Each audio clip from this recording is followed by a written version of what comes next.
I want to talk about the Charles Byrne case. He's been suspended for 6 months from training duties. Maybe give us the facts about this, John. What do we know? How did this come to pass? There was a handicap hurdle lads at Tramore in October of 2018, and there was a horse called Viking Hoard trained in Limerick by Charles Byrne. He was sedated before the race. The horse was given the sedative ACP to a level of 100 times over the limit. So Burns and his son Cathal travelled to the race course with the horse. They left the horse then unattended for 2 spells, totaling 25 minutes. So the administration of the sedative could have been applied by a third party. There is no CCTV at Tramore at the time to give any evidence of who applied the sedative. At the same time, the horse drifted in the betting from 4-1 to 8-1. The jockey, Kevin Bruder, pulled up the horse after the 6th flight. Obviously, he was not running well because he was heavily sedated. You'd have to ask the question, if the horse was punched drunk, could the jockey's health have been at risk if the horse had fallen? The horse was laid. So in other words, someone took a bet, laid a horse. They took a bet of €3,200 that the horse would lose, exposing themselves on a betting exchange for almost €35,000. So there's no evidence that Charles Byrne was involved in that. These lay bets, or these bets for the horse to lose, were placed by a limited liability company, which placed them on Betfair, the betting exchange.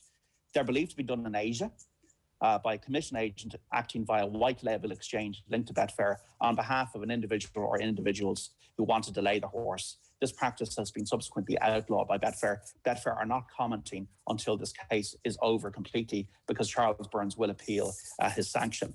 The same company had previously laid the same horse, Viking Hoard, to lose at Sedgefield that month to win €12,000 with the liability of €30,000. And at Galway in July of 2018 to lose €55,000 liability, they would win €12,000 if the horse did not win. The horse Viking Hoard did not win on both occasions, so that money was presumably collected. So Burns has been found culpable of neglect by the Irish Horse Racing Regulatory Board. He has lost his training licence for 6 months. He's been fined €1,000. Charles Burns, who is he? He's a Cheltenham Festival winning trainer. Solwich, people might remember, won the Stairs Hurdle a few years ago. He's previously admitted backing horses to win bumper races because training is a loss-making business. That is on the record. Last year, he was fined €2,000 under the non-trial rule following a race at Naas. He will appeal the ruling, as I said. The Irish Horse Racing Regulatory Board posted a detailed explanation of their findings yesterday, which has to be welcomed. If you backed Viking Hoard, folks, at Tramore, you did not get a fair run for your money.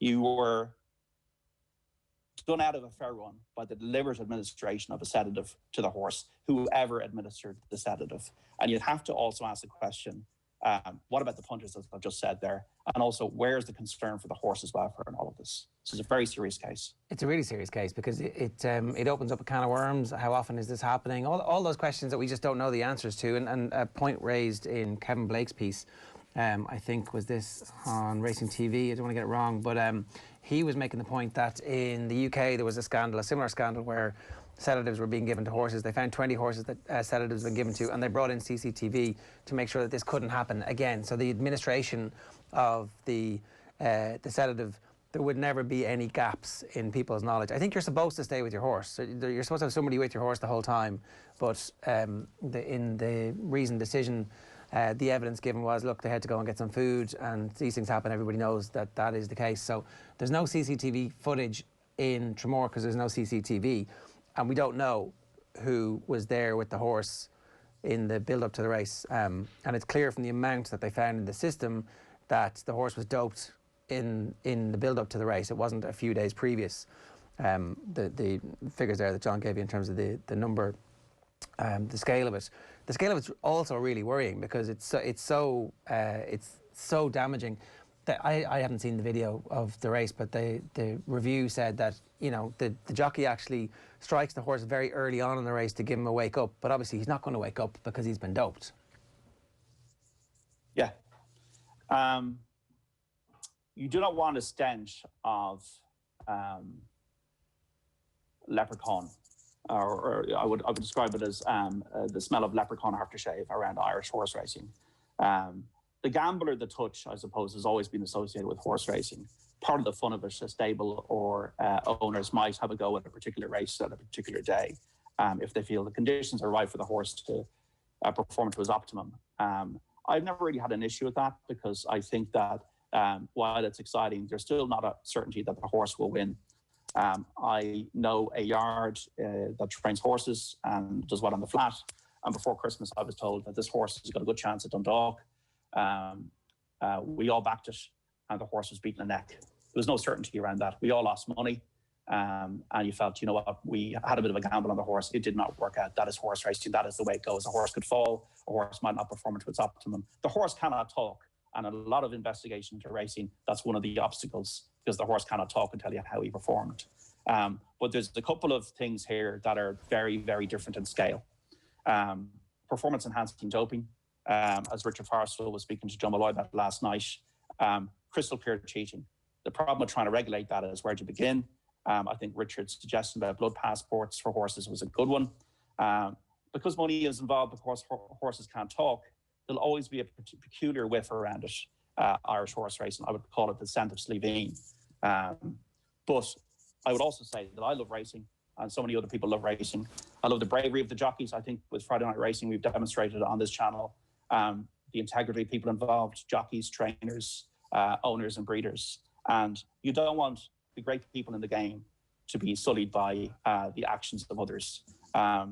There's great human interest stories from a sport that has thousands employed, especially in rural Ireland. We've got a brilliant operation in this country. We've had Aidan O'Brien going around the world and winning races and putting Ireland on the map. Races like the Melbourne Cup, the race that stops the nation in Australia. The Cheltenham Festival has been hugely successful for Ireland. And at a time when Irish sport wasn't that really successful worldwide, we could look to the likes of Arkle or Istabrack to say, you know what, or Dawn Run, that we could punch above our weight and take on the English or the French and win fairly. And that's what we did.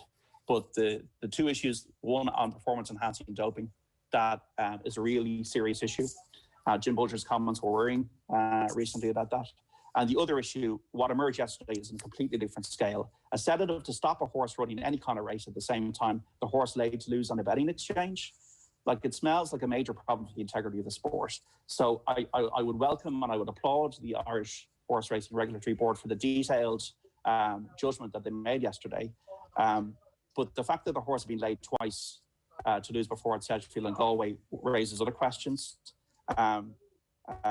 Like, imagine laying a horse or taking bets on it knowing that the outcome was fixed. That's very serious territory. And if that is proven that it was deliberate and orchestrated, you'd have to ask the question if the fraud squad should be brought in to look at this, you know? Well, I mean, the fraud squad in what part of the world, obviously, that's here and then also around the world too. It's obviously a multinational operation, and that was the other aspect to this, is that it isn't just involving an Irish horse in an Irish race. The money was made by somebody in the, they say far-flung parts of the world. I can't remember the exact language that they use, but the implication was certainly that it's the Far East. And so all of a sudden you're tapping into a much bigger problem with massive amounts of money. And therefore, when there's money, there's going to be temptation. So it's a big challenge, and I'm not really sure, you need to do everything you possibly can to try and make sure that you fight back any doubts about the integrity of the sport. We've seen it in other sports that some sports have handled this quite well and some sports haven't handled it very well.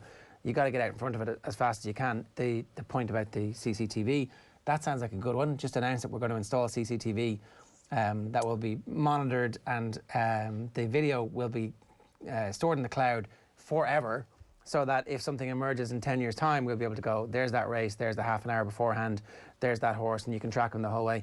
Like, the systems are really cheap now compared to what they would have been 10 years ago, compared to what they would have been 5 years ago. And, it's very easy to make that announcement and start winning that credibility and making sure that you're out in front of it. So, you would hope that, I'm sure they feel the crisis. They must do, because it's been brewing for a little while, and then this story lands yesterday, which is a really stunning story in terms of the scale of it. So, you would really hope that racing gets out in front of this, because it has to protect the great people that work in the game that give racing a great name. They have to protect them. They have to protect the punter. They have to protect the welfare of the horse. They also have to protect the welfare of the jockey who was involved in that day, Kevin Bruder. Blood passports, I think, is an important thing to track the history of a horse's physiology. I think absolutely what you're saying, CCTV, and also who is laying these bets. like with the internet and with online investigations, there's no evidence that Charles Byrne was involved in laying these bets, and there's no evidence that Charles Byrne was involved in the administration of the sedative. And that's why we talk about the CCTV. Yeah. But who is laying these bets? And surely, can we not investigate that to the nth degree? Yeah, and you can. And like, you know how difficult it is to set up an online gambling account. You need a passport essentially in most places now. So I'm sure they could track it down, and you know that this is going to be the next area of this, and so that means the gambling firms need to get involved in that investigation, and they need to be proactive about it, and the industry needs to be proactive about it, and you need the people within the industry. It's great that Jim Bulger, somebody as storied and important as him, has come forward and said, I think this is a problem, and you hope that other voices behind him rally around and say, yeah, this is a problem, we need to fix it. So